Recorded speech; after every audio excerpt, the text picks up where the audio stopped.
Hey guys, it's October 14th right now. We just had a pretty good storm. Kind of hard to tell from how sunny it looks right now. Right now it's afternoon, about 2:30, but it's been raining since at least my area, like 1 or 2 a.m. last night, all the way until about 2 o'clock. It just kind of stopped about half an hour ago, and it was a pretty good rainstorm. Most of my friends around this area has measured about an inch or like a little bit close to an inch or a little bit over an inch. So maybe that's what I got in my yard. I don't really measure any of that stuff in my yard. So well, let's go and let's kind of move on. I'm gonna show you guys the seedling progress and how it's doing. All right, so let's check it out. Let's check out these seeds. So these are two pickerings right here. My little cat out there. So two pickerings right here. This one I'm showing you is it bloomed this year. Okay. This one I'm showing you, it didn't bloom this year. Both these pickerings are 2 years old. I just kind of plant pretty darn close to each other, you know. And that's what I'm doing. We're quite a bit of dense planting on a lot of this stuff, especially with the seedlings. I'm just putting it all together. Anything that's not really gonna end up tasting great, I mean, I'm gonna either just graft over or remove it, or if it gets too big, I mean, I'm gonna just chop it down. That's the initial plan. What I don't want is, say, like a space where I grew something and it didn't make it, and I have an empty kind of little plot right there, a little spot right there, you know. So that's the plan, at least. Kind of very dense planning on this. Here's one of my cats. Hey there. Hey there. This is Tuna. Alright, so let's keep on going. So I did graft a few things here. So the initial plan was I was going to graft something that is kind of proven, in case whatever this fruits doesn't taste good, right? So I grafted right here let's see if I get mixed up between the lemon zest and the sweet tart. So this one's the lemon zest, and this one is the clone. It kind of really didn't do nothing, so we'll see. I mean, I can see some active buds right there, so hopefully it push out. So got lemon zest on that one. This one has a sweet tart, same thing, kind of graft. Looks like it's gonna take. Don't know if it's gonna push anything by the end of this year, but that's the plan. Like, if any of this tastes horrible, at least I have these sweet tart clones that's gonna produce something pretty consistent. Especially with pickering, I don't know what it's gonna produce. I like pickering. Pickering is one of my favorite varieties. I like the kind of classic mild flavor on it, but with a bit of coconut to it. But my overall guess is that I might not probably get anything similar to that fruit. I'll probably end up with something that's a very more typical classic flavored, but you know, it is a very disease resistant variety, so I want it using it as rootstock might prove to be successful. All right, next up I got here a couple different carries. So this is a carry right here, this is a carry right here, and let me try to make sure that. Let's see. Yep.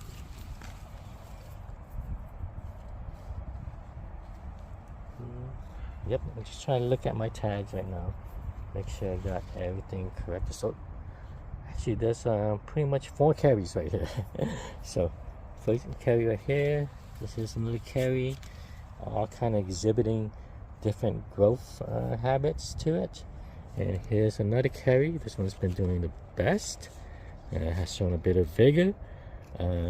This carry has a nice kind of citrus smell to it, so you know, who knows, it might have been crossed with, you know, crossing my finger, that I've been crossed by some of the Zill varieties, or like the PPK lineage, right? Here's another carry. So this one right here produces a orangey leaf that's similar to a carry that you see. Same thing with this small one right here. and this other one doesn't. Okay. So next up, these are 2 lemon zest. These aren't from the same embryo. These are actually 2 mono seeds that produced out. Here's the trunk of one, it's kind of funky looking trunk, and here's the other one. These one weren't doing too well in the pot, so I was like, oh, let me just put it in the ground. If it makes it, makes it. If it doesn't, it doesn't. But it felt like if I was gonna continue leaving it in the pot, it was gonna just, you know, end up dying. So giving it some chance. All right, let's keep on going. Here is some Bombay seedlings. I got 3 of them going on. There's 2 right here. There's a Bombay. There's a Bombay. This one has a nice smell to it. This one. And then let's keep going. 2 more lemon zest. Yeah, it was a bit windy, so you could see some of the damage on the leaves there. So here's a lemon zest. There's another lemon zest. Again, 2 came from 2 mono seeds. Some Nido. This is probably the clone. And here's a Bombay seedling. So this one has a nice smell to it. What is this right here? What's this green stuff? Looks like a caterpillar or something.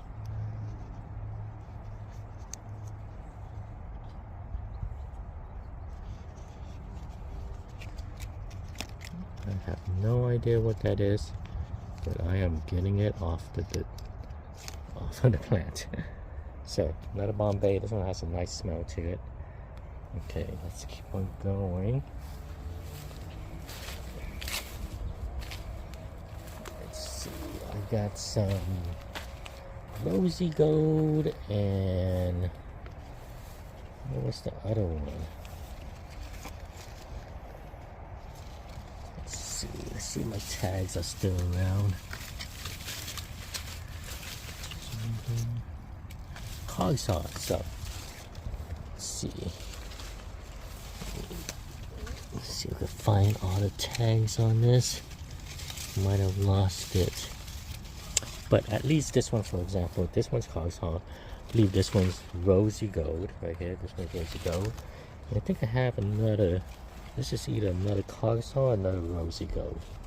So these aren't really my favorite variety. I'm just putting it here because this is one of the harsher part of my yard, and I think some stuff might not survive here. And these I don't really mind if they don't make it. It's kind of to get some mangoes and vegetation going on this side to establish, you know, some protection, and then maybe I'll start adding some more of my more kind of favorable seedlings that I want to get going. Right, so let's see, keep on going. Here is a lemon. Yeah, this is a lemon zest. This one actually has some. Oh, I missed one. I think I missed the. Yes, here's the Guava Stalone right here. Guava Stalone. The leaves are pretty distinguishable. It's like this long leaf, pointy right here. So this one is Guava Stalone. There's multiple trunks on here. At least probably one of it's a hybrid and the rest are a bunch of clones. So we'll see what happens with it.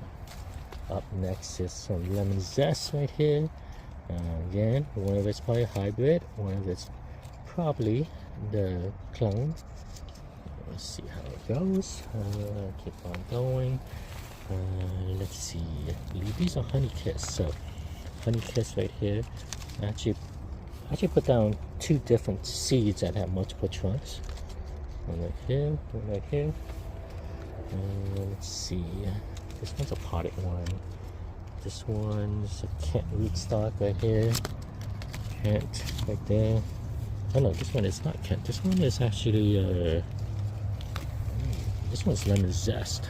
This is a lemon zest right here. Right? Lemon zest. 2 trunks. One's really tiny. Here's the Kent. And then here's a sweet tart right here. Sweet tart. Sweet tart. This one has 3 nice trunks.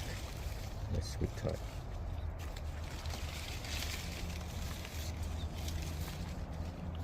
Okay, let's keep on going. Here's a coconut cream. So this is coconut cream right here. One of it's probably the clone and one is probably the hybrid. Okay, so let's keep on going. I think this one's one should be Honey Kiss. Let me see if I can find the tags of some of this. Yes, this is Honey Kiss. I feel like this video is much needed since you know, a few years from now I'm pretty sure I am not gonna remember all this, and I'm pretty sure the tags gonna be gone, buried, you know, whatever. So Honey Kiss 2 of them right here. Check this one out. This one's actually a Malika seedling, but it's not in the ground. It has rooted into the ground, but it was in a 1-gallon pot. Right here, I tried moving it the other day, and it is solidly rooted through. I actually only moved it to this spot this year, so I mean it's really wants to live. So I'm gonna just let it be. It's really thriving. It's rooted through the pots, through the pavers, and to the ground. So I'm gonna just let it be. All right, let's keep on going. What else we got here? Let's see. Here's some more Guava Stalone right here. Look at this. This one's really nice. Getting over 5.5 feet tall. No, it's almost close to 6 feet, I guess, by now. There's another one. It's really windy today. Something's being something's flopping over. The interesting thing about the Guava Stalone is like it puts out such vigorous long flushes, and then actually this thing like flops over, right? And there's some varieties that flops over and it doesn't really straighten out, but these guys, these seedlings, have straightened out by themselves. So that is Guava Stalone, one of the most potential for rootstock here in California, I believe. It's out of everything I have grown, out of all the seedlings, and I've grown a lot of them, a lot of different varieties. I would say Guava Stalone has probably the most potential as a rootstock, considering it's a premium kind of top tier variety, right? Look at the leaves on this. Let me see my fist. See that leaf? It is huge. And it has this kind of they're not too broad, right, for the size, and they tend to be very long. Hey there, buddy. What are you doing? Okay, next up is 2 dwarf Hawaiian seedlings right here. You know, dwarf Hawaiian is not potty. I put 2 seeds right next to each other right here. Let's keep on going. Here's some more sweet tart seedlings right here. Sweet tart right here. Right. Hey, back up. So, sweet tart seedlings right here. These are all the clones that I showed you. The hybrid itself is actually this right here. This is the hybrid. Smaller. It's one of those times where the hybrid is actually the runt. The runt of this right.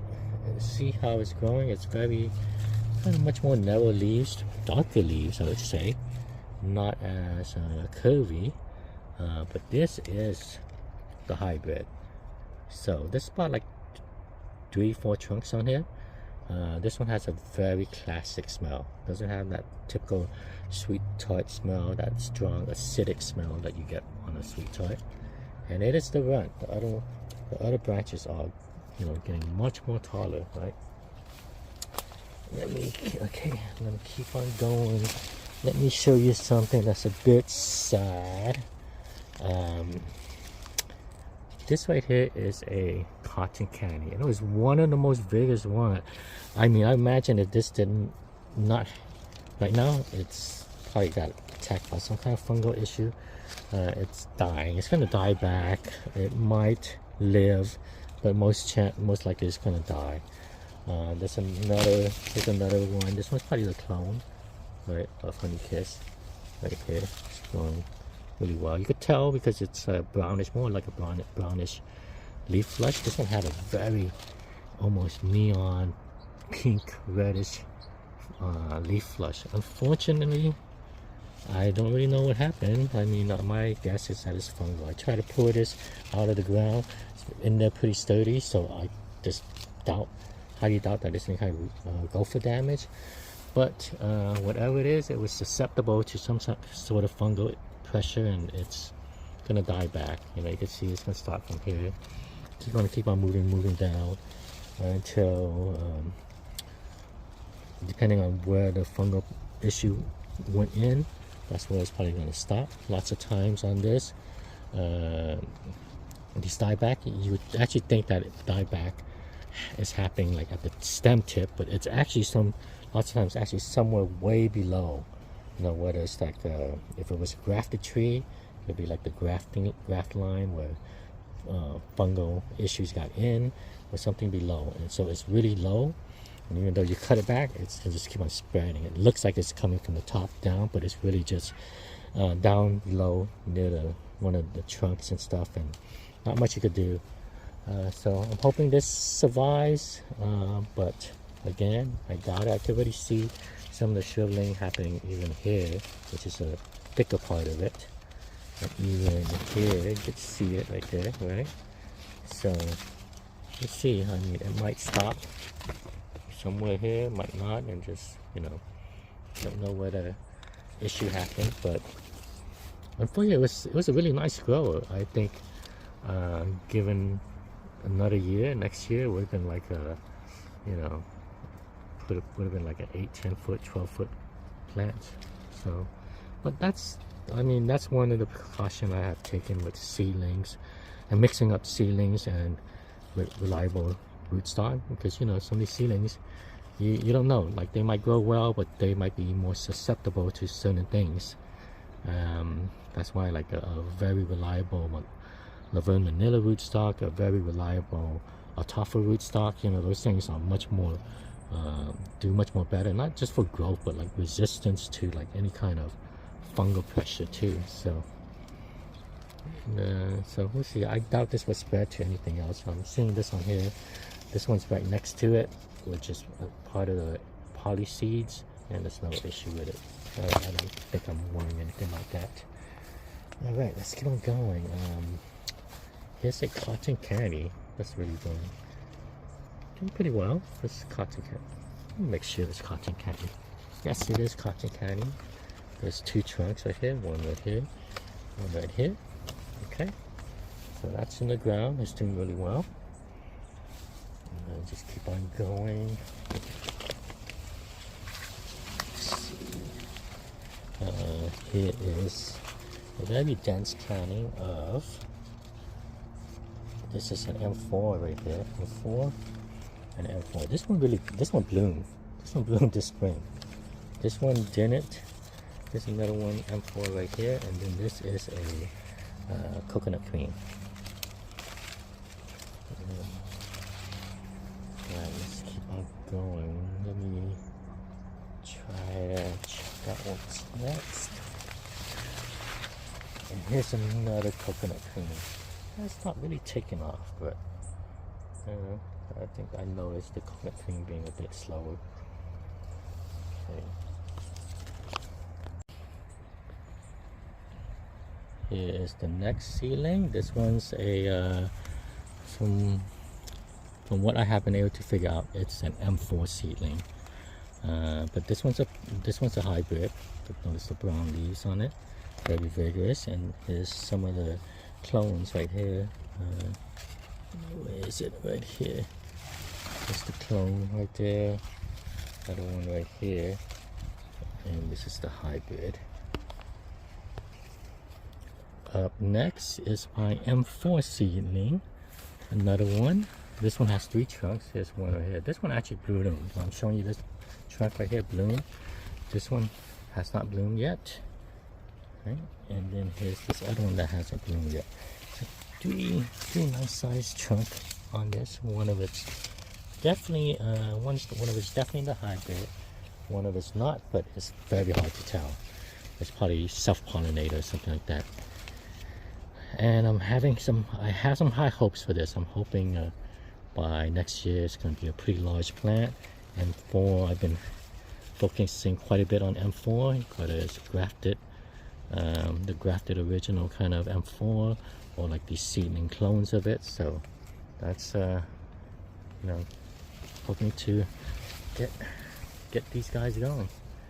Okay, well guys, that's an update on all my seedlings that's planted in the ground. It's not everything, but it's the one that went into the ground either last year or this year, and it's part of my just kind of seedling project, and we'll see how it goes. All right, thanks.